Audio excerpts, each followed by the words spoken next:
Good morning. Welcome to the Blindsided podcast. Today is episode 58. And we didn't do the normal intro today because Charlie forgot to update the thumbnail.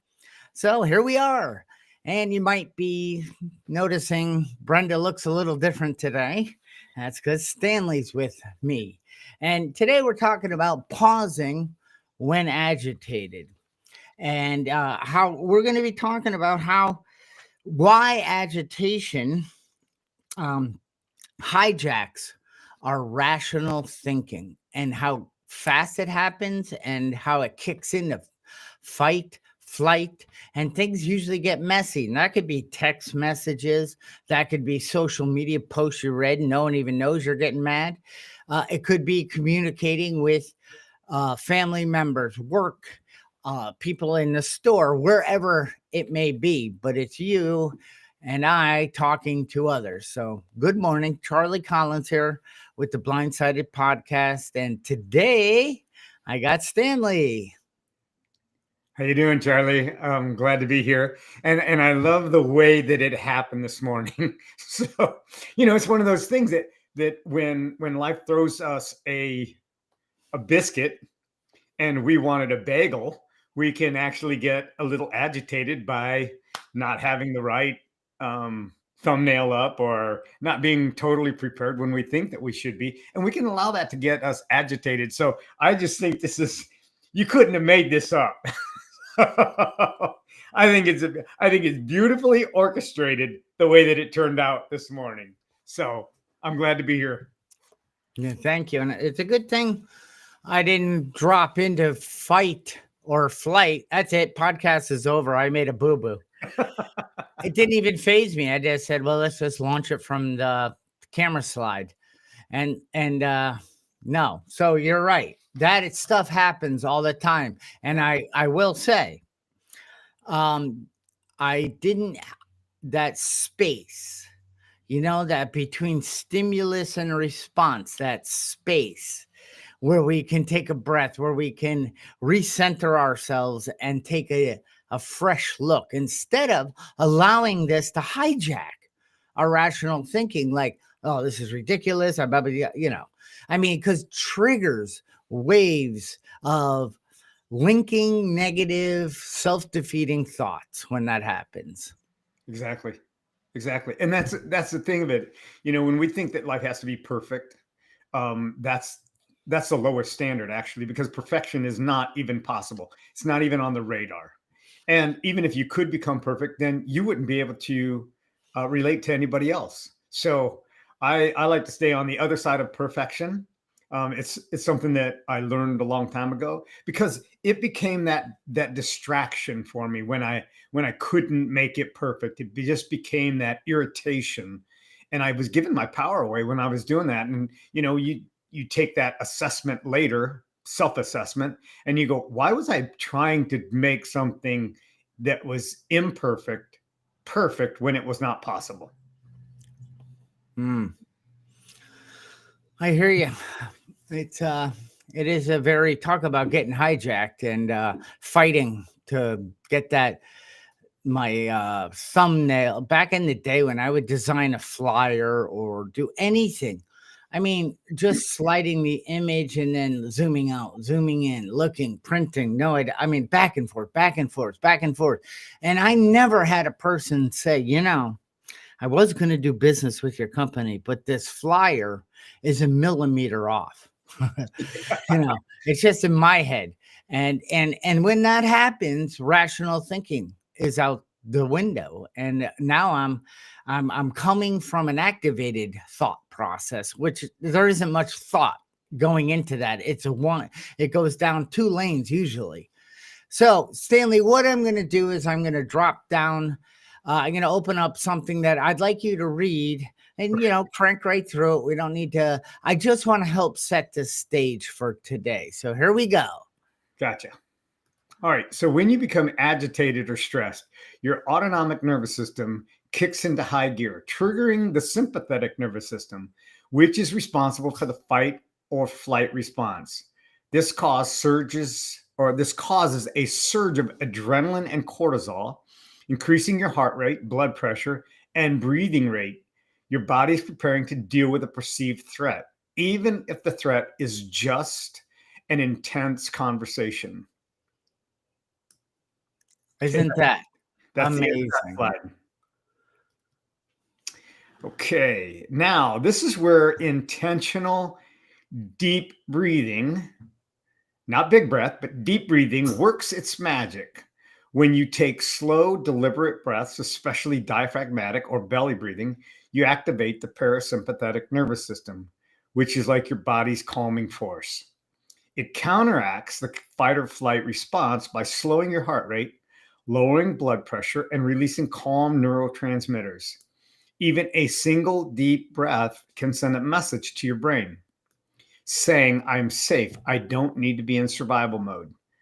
This psychological shift allows you to regain control over your emotions, think more clearly, and engage in a discussion from a place rather than a reaction, a place of reason rather than reaction.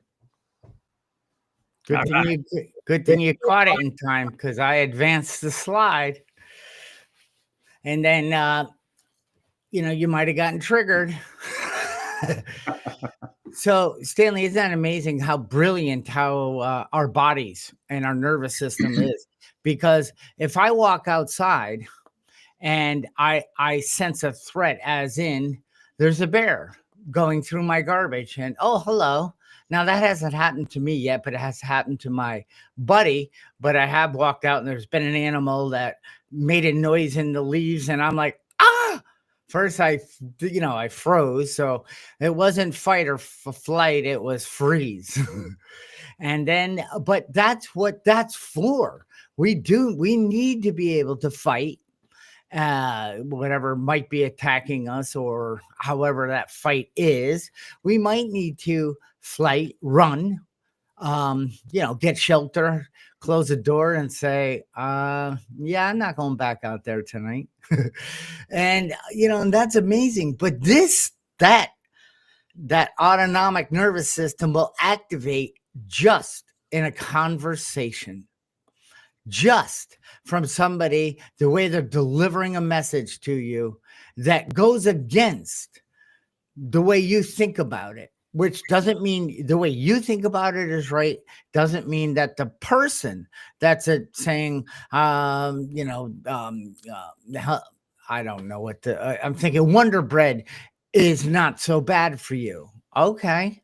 I have a different set of ideas on that. And I can either listen, and then when the person's done explaining their position, I can take a breath, and then I can release, because otherwise I already felt it as soon as they started talking, like, okay, let me start building my let me show you how I'm right, you're wrong, and dominant rebuttal to what you just said. And that is, I don't want to drop into that guy. I still do, and I work at this. And I'm going to work at it more and more. Ever since I've been studying this week and preparing, I'm like, oh yeah, I got some work to do in this area. Yeah, and I think we all do, Charlie. The thing of it is that we come to any environment with a predisposed set of rules and ideologies, how we grew up, the culture that we grew up in. And when we look at something, we think that our way is the only way. Now, they name streets after me, and it's called one way. And I like that. And so every time I see those signs, I go, hey, there's another street named after me. No, I'm just kidding. Sometimes when I'm talking to somebody, I say, I think they named streets after you. And they go, well, what? Where did you see a street named after me? I said, one way. So when we think our way is the only way, and we're in a conversation, we're not really listening. We're not really listening to what the other person is saying. And it's a difficult transition when we go, okay, what is it that they're really saying? When we go into a conversation with listening in mind, what are the things that the person is saying that are important to them, and why do they stand on that? And why am I letting it bother me? Because I want to have my own way. And then you even rewind more. Who put me in this position to be with this person? You know what I mean? We keep taking it back to responsibility. So I I what are some signs, Stanley, like when our emotional nature takes over? So I'm feeling threatened, but what's threatened? Angry, maybe. I'm scared, fear. These are all emotions. That maybe I'm wrong and I don't want to be. And this person's going to talk over me and correct me. And so there's all sorts of things that kind of activate this. And it's an in the moment we can do something, but the real beauty is let's go back through our lives. Where is this coming from? Why does it seem with certain people, especially even stores and I mean, all these things, I can be in a store and start to get tense because I want to be somewhere else. I don't like wasting time in these places, but I entered it. I needed to use that store for something. It just happens to be that everybody else didn't get my memo. Hurry up. So then I ask, instead of I usually ask a question. Is it true that this needs to be any different than it is? No.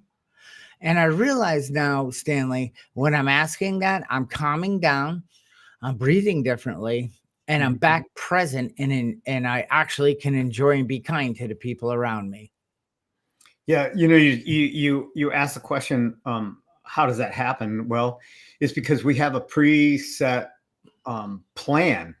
And when it doesn't go according to our plan, we don't understand all the reasons why it's not going according to our plan. Let's say, the person in front of you driving to the store was going 5 miles under the speed limit. Well, you don't know that 5 miles under the speed limit for the next 5 miles could have saved your life. You don't know that until you come upon the accident that is just up the road that had just happened. And then you begin to do this throughout your life, and you evaluate, where did I allow my predetermined outcome to rule my life? You go to the store and the cashier is a little bit slow. We don't know that they didn't have something tragic that happened and their mind is elsewhere. And when we find ourselves in that position, like you said, take a breath. What is it that we're wanting our way of having that we're not getting, that causes a lot of this internal disruption? And Mm. it's listening. Yeah. And what makes it about us anyway? So I want to then do this breathing that will actually, I mean, amazingly, there's no pill. You don't have to drink water. You don't have to, run somewhere and collect your thoughts or anything. So when you're in a conversation, so do this. I'm going to take a breath and then a second one in through my nose, and then I'm going to let it out and make a noise through my mouth. So, and then you could do it after. So you go, you do that. Ah. Just doing that releases and makes you feel good. So if I'm not going to do that when I'm having conversations, so people are going to be like, dude, what the heck is, so you can actually still uh, let the brain, the nervous system know by breathing and just letting it back out through your nose. You've just notified your nervous system that there's no threat. It's okay. You can have your rational thinking. You can actually listen. You can be present and you can enjoy that conversation, situation, event so much more. And, Stanley, so many people like, um, are when you're talking, they're not listening that well. They're collecting how they're going to come back. And sometimes they don't even let you finish. They're like, I already know the end of what you're going to say. And that was me a lot. And then I would just start, let's get to this. Everything has to be done quick. I like quick. And I realized that isn't how other people like to get through things, talk things out. So I realized when somebody finishes a sentence before I respond, that pause on its own gives the person a really good feeling. Wow, they're letting it sink in. They actually listen to me. And then I can not respond in a way. My voice is more connected. It's amazing. It is amazing. Charlie, I want to say that some of that defense mechanism stirs up from past traumas. And when I say a trauma, I'm talking about when you were little. When was the time when you were communicating what it is that you wanted to communicate and somebody overspoke you and they made you feel less than, smaller than, minimized? And that comes up. And until we actually are able to process that and call it for what it is and go, wait a minute, this isn't the same person that was treating me badly 20, 30, 40 years ago. This is a new person who has no idea about that. And I'm bringing in my own insecurities. So now, the thing that I like to say that I do well is listening. And I listen to what somebody's saying without that predetermined. And I don't do it all the time, 100%. I don't know that anybody does, but it is the ability to catch myself and go, am I listening from a different perspective, their perspective, not my own? And that's where I can keep myself from getting in trouble. I'm so sorry, Stanley. Now that you're in here, we only have another boo-boo in this. And, I could blame it on Restream, but it's me. Because Brenda's not here, so your slide. Okay, I don't need to explain all that. But anyway, we're good, just the way it is. It's working, right? It's working. I'm not yeah, sure what wasn't working. I'm sorry? I'm not sure what wasn't working. So see, I didn't know. I know, and that's another amazing thing.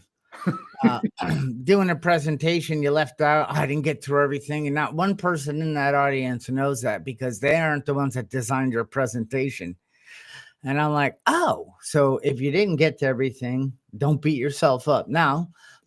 And that's another place I would get activated at times. People in a crowd, like somebody might raise their hand. I'm like, this is not Q&A. I'm in charge. Or they would talk. And I'd be like, that's rude. But maybe then I learned maybe I triggered something in them and they were so excited they had to share it with the person next to them, Right. It's like, not as I see it. It's just take a couple, let it out, and watch how your rational thinking, more empathy will come in. Then that person that you're talking to, whether even on social media and text messages, which is very hard at times. People say one thing and the person reads it completely different, or they read the words the person wrote, but they form a different meaning of it. And choosing words is critical because communication, if you're good at this, Stanley, you can crush it at job interviews, at in the workplace. People will like you. They'll think good leaders are always like, all right, now how are we going to move through this next problem? Not finger pointing. They're not in that fight and flight mode. And I see it all the time when people get into it. I just, when I would get in it with Molly, I would want to be right, dominate it, get it to the end, put a period on the end. That's it. There's no more discussion. Or even better, just walk away and shut a door. Ha! And I have no idea I'm fighting and flighting because I have no idea my rational thinking is out the window, that my nervous system is now going to fix this because My wife is a saber-toothed tiger. She's a threat. And then none of that's true. It's that I can't control me. Yeah, and it's the way that we think about ourselves. It's the way that we think about ourselves in a scenario. And it really is the inventory that we've kept in our mind. Why are we trying to protect ourselves? What is the threat? And as you said, Gentle Molly is the saber-toothed tiger. And so I'm sure if she's watching this, you're going to have a nice dinner with some flowers tonight. And I'm dropping some hints there. Yeah, I don't eat flowers for dinner. See, I was listening.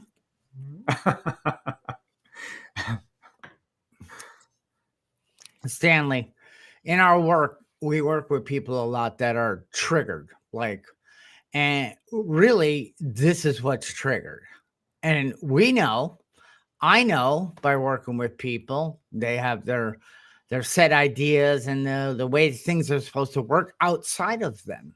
Right. And when you think outside of you, first of all, you can manage well.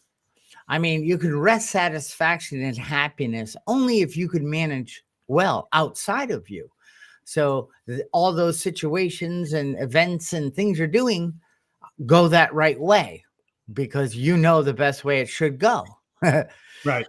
And that causes obviously triggers all day long. It causes the tension. It causes the agitation, which then puts us in that grumpy state. Like, wow, I don't have all day. Why can't you get, I see those people and they get angry with gas pumps too. I love that.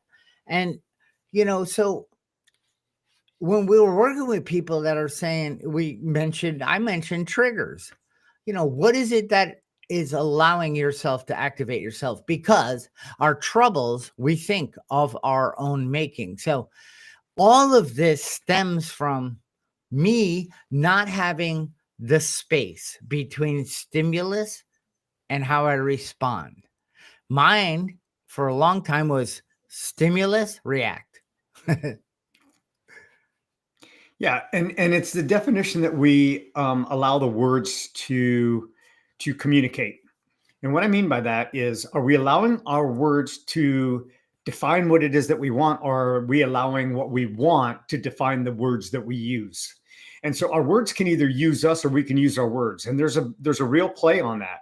So we can use the words to get something, to achieve something, or we can allow words to use us. And that's where we start going the should and the would and the could, and we should have done this. These are words that are judgmental, and they are defining us rather than us defining the words. Mm-hmm. So, when we're defining the words, it's the outcome is open. What are the possibilities? When we allow the words to define us, we're judging ourselves based on a previous experience that is so far removed, but not removed from the space between our ears.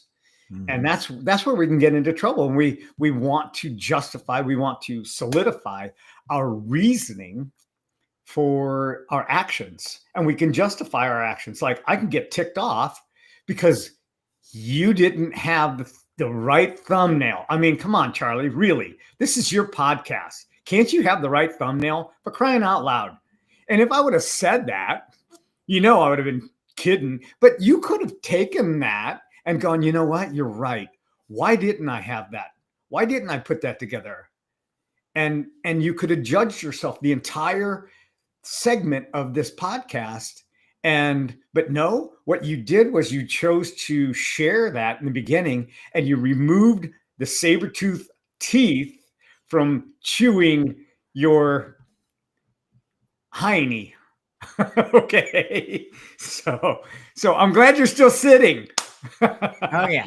I'm a wiggler. So yeah. In the 12-step program, they have something that's something.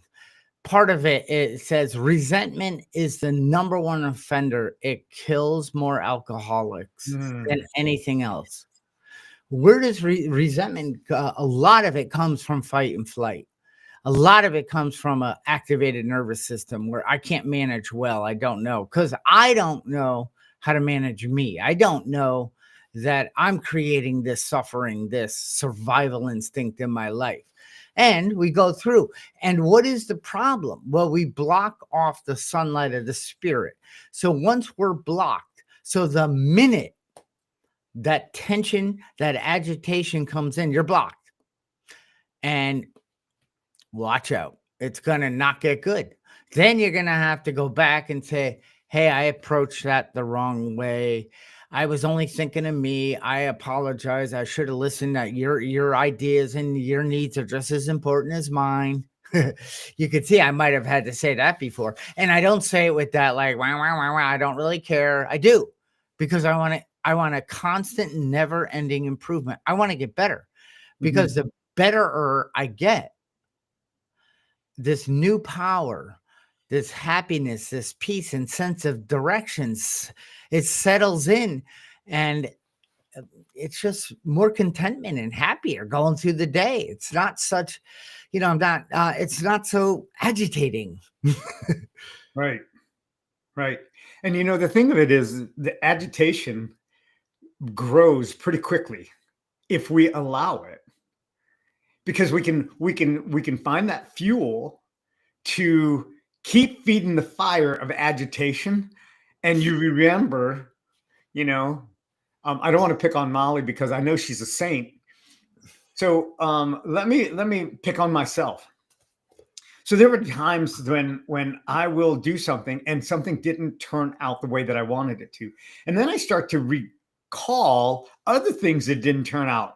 And I can go back 10 or 15 years ago and go, this is what I did. This is why I'm having the results that I'm having. And so I go into that, even with myself, that fight or flight. And I want to fight myself over a situation that happened 10 years ago. And I'm going, what? No, that was 10 years ago. That happened because I didn't know any better. Why did it happen today? Just because it happened. And then get on with it. And how can I resolve it? Just switch. Once I become aware of it, now I have the power to diffuse that rather than to light the fuse within and blow myself up. Yeah. Yeah. We have self-will for many good reasons. But we got to know when to, when we're blocked. And what is a block? A block means, what is a block? So blindsided productions, I'm a blind spot remover. What is a blind spot? It's a block. What is that form from? From me. I've left my rational thinking. I could be dropping into blaming, complaining. I feel like a victim, like things aren't aligning. And that is, so now I'm not, there is no space between stimulus and a response. It's closed up. I'm not taking those 2 breaths, letting my body, my nervous system, it's okay. This is not a threat. You might need to call someone. You might need to ask for some help. You might need to go do something else and come back to it. But these are all tools I did not know, Stanley. And these things work. They really do. I mean, it can be that simple, but I don't believe, because I've worked with a lot of people, if they're bringing a lot of baggage into healing, you got to release that baggage. So you got to see it, you got to own it, and then you got to leave it where it belongs, in the past. And then you can do this. And I just want to share this. You said it. When we stop fighting for what we want, what we don't want will automatically show up.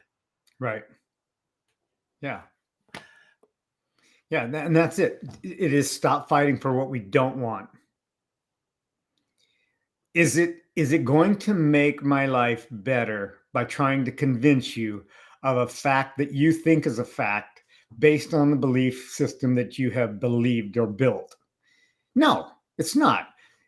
my theory is if I've got to convince you, then I'm always going to have to convince you. And if somebody had to convince me, they always have to convince me. And it's that struggle of where did that come from, and what is really the root cause of that? That is it either serving me or not serving me? And that's what I got to come back to every single time. Is it serving me? And is it serving me for the long term or just for this moment, just to be right? And sometimes you just go, that's interesting. Okay, then. And walk away, take a breath in, and let it go. Yeah, because it's not worth what could happen if you get agitated. Not only could you harm the other person, you harm yourself. Definitely. So and then God forbid you don't own it and go back and make amends, or hey, I could have approached that differently. That if you don't, and believe me, most people don't do that. They don't know because they don't even know. They still think it's the other person. I love somebody that says, well, he made me, she made me get angry. Impossible when you're freed from the bondage of self. Impossible. Right. But if you don't know these techniques, and you're not like content and on the beam and all that stuff. Absolutely. I thought that way. I am mad because of my teacher at school. Why? Because they humiliated me in front of the class. Why? Because I didn't do my homework. But it's not my fault. It's the teacher's fault. They should have handled it differently. Or maybe, I don't know, maybe I could have done my homework. Yeah. That's the way that it is, Charlie. When you're talking about these different things and these different scenarios, it's what is missing inside of me? What is the gap that exists continually? And what I want to say is that we're all a work in progress.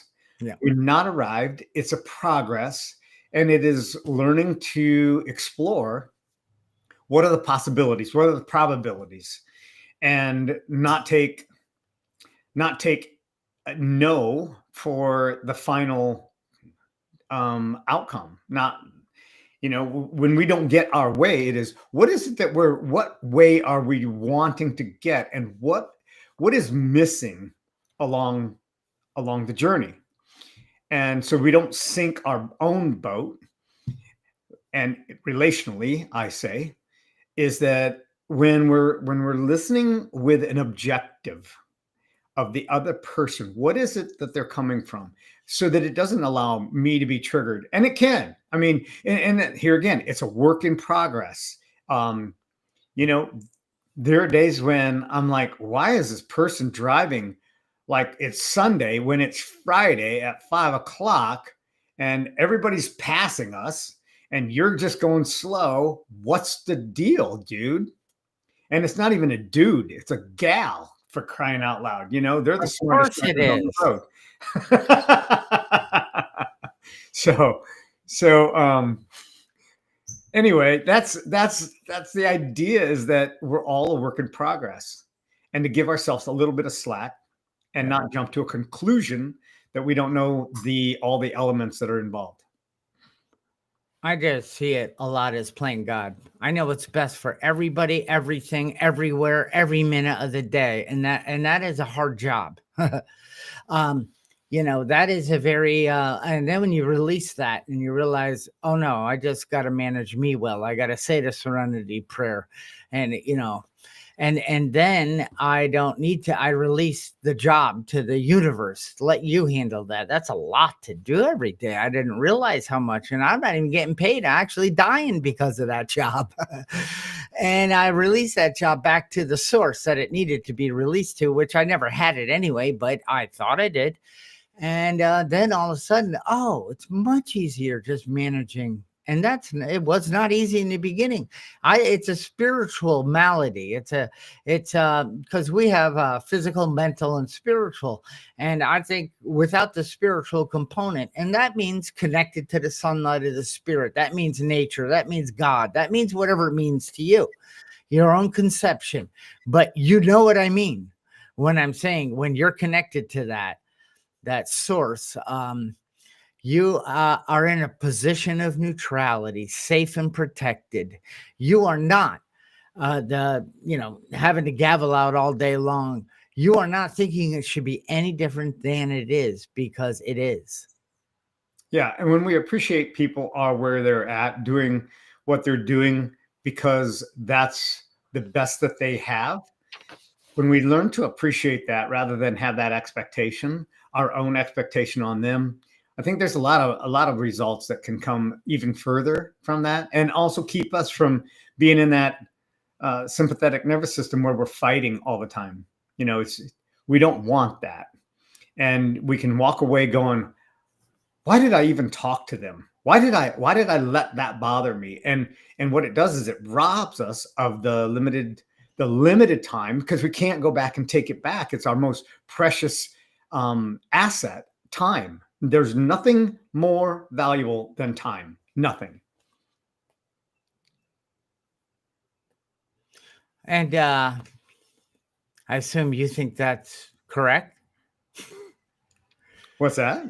I said, I assume you think that's correct, that that's the most valuable thing. Yes. And good for you. No, serious. I mean, it's not good, it's not bad, it's not right, it's not wrong. It's Right. what you go with that, and it works for you. My most valuable thing could be my guitar and my dog. There you go. You know what I mean? I hear you. You're right. Time, there's not enough of it. And for some reason, we like to bring all that past into the present and try to keep moving that forward with us, because, when we die, we're going to bring it all into the ground. It's so much lighter when you release. So anyway, what do you think? Stanley, you just said that, and I kind of came back saying, yeah, well, that's what you think. And you laughed. You didn't say, well, you got it. This is the last time I'm doing this podcast. This guy's stupid. I just gave of my time the most valuable thing, and he crushed it. No, I don't have that power. No, you don't. I don't have that power. And so anyway, this has been great. I think, and I wanted to let the audience know. And sorry, Stanley, I don't know if people were chatting or sending messages in, but hey, come on, we'll get better as time goes on. But Brenda, the co-host on the Blindsided podcast, is sitting in Maui, Hawaii, on a 10-day. I don't think she's going to get mad at me for sharing. Maybe she won't watch this. On a 10-day spiritual retreat in Maui. That's alone. Well, I mean, there's a bunch of people there, but she doesn't know any of them, but she probably does already. Now that is something, just a bit of jealousy. Like, whew. I asked her, Stanley, I said, I think you need a chaperone. She goes, I think I don't. And then I said, I know what you need. You need a cameraman to document the 10 days. She's like, that's okay. I'm all set. I said, darn it, I can't get my way in. Obviously, she did not know what the title of today's podcast was. And had she would have definitely agreed to both of your suggestions. I know, but luckily when I get a no or something, I don't fall. I'm not getting a no, just means next. Yeah. So the only thing that I have access to on the chat is good morning from Kaylee, Cassidy, and Carrie. That's what I have. I don't have the YouTube channel up in front of me if there's other comments. So know that if you made a comment, you're not being ignored, you're being loved, and other people are able to read your comments. Yeah. We're just trying to activate you. You're I'm just probably going trying to to, hang up anyway. I'm Oh, just trying to tip somebody off today. You yeah. know, Podcasts have done that, or webinars, and I've left because they triggered me. And of course, I triggered me. But, it's like, oh, yeah, I'll show you. And I left. yeah. So anyway, thank you, Stanley, for your help today and being a guest on the podcast. It's always great having you here. And you know what? We'll come up with a really neat topic for next week, and we'll see you then. Thank you all for attending, and stay free. See you later. All right.